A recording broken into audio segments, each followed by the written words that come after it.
Alors le nom Extramuros, c'est l'histoire d'un brainstorming collectif. De toute façon, c'est une aventure collective. Et puis en fait, ça aboutit sur Extramuros parce que un projet innovant, l'envie d'être différent, l'envie d'approcher différemment les choses. Et puis du coup, Extramuros, en dehors des murs. Ce qui nous a poussé, en fait, ce sont des constats de gâchis sociaux et environnementaux. Gâchis de la matière, gâchis des objets, et puis le gâchis en termes de ressources humaines, un gâchis sur les personnes qu'on laisse sur le bas-côté alors qu'elles ont de la valeur. Le principe du partenariat entre La Poste et Extramuros, c'est d'être côte à côte pour mener des combats communs. Quels combats on va mener ensemble? Eh bien, c'est par exemple le retour à l'emploi durable des personnes qui aujourd'hui ne peuvent pas retrouver un contrat de travail à durée indéterminée. C'est démontrer qu'il est possible d'innover. Ce que fait Extramuros, c'est la seule entreprise qui reconvertit des vieux matériaux écologiques pour créer des nouveaux objets. On fait en sorte que des gens qui sont exclus du marché du travail puissent retrouver une dignité au sein d'Extramuros et puis peut-être à leur sortie un travail. J'ai appris beaucoup de choses. Ça va m'aider vraiment beaucoup. Donc j'ai l'assurance que je peux travailler dans plusieurs places où je n'aurai pas de problèmes. Il y a un accompagnement au niveau d'Extramuros. CV, quelques démarches pour la préfecture, logement. C'est vraiment une bonne démarche qu'ils sont en train de faire pour nous. On a, depuis sa création, accompagné vers l'emploi durable une quinzaine de personnes. Donc on est sur des petits chiffres aujourd'hui encore, sauf qu'à chaque personne qui retrouve un job derrière, c'est une fabuleuse réussite. C'est vraiment de l'espoir et peu d'assurance.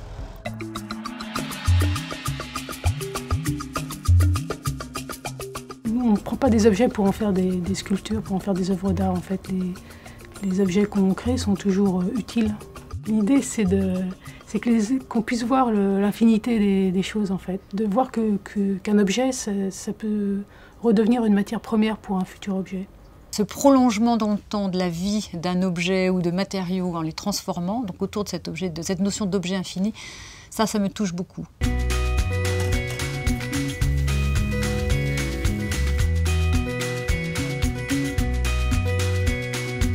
Le montage du partenariat, c'est l'histoire de rencontres avec des acteurs au sein de La Poste qui avaient envie en fait de s'engager sur le projet, qui trouvaient l'approche originale et qui nous ont vraiment tendu la main et aidé à trouver des idées, à trouver des matériaux, à trouver des débouchés.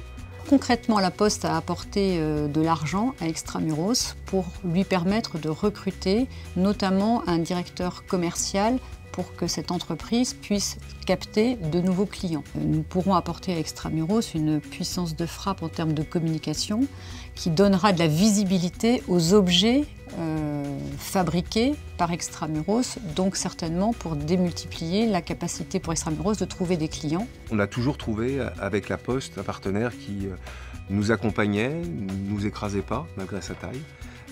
Et qui avait envie d'aller plus loin. Donc qu'est-ce que peut demander plus une entreprise d'insertion comme Extramuros? Et puis encore plus concrètement, c'est en faisant équiper certains de nos locaux par du mobilier ou par des œuvres réalisées par Extramuros, c'est aussi une occasion de donner une activité à cette entreprise qui, encore une fois, est dans une dynamique de croissance. Aujourd'hui, on a comme ambition à court terme de renforcer, consolider notre chiffre d'affaires, parce que c'est ça qui nous permet de porter le projet social et le projet culturel et écologique. Donc ça, c'est essentiel.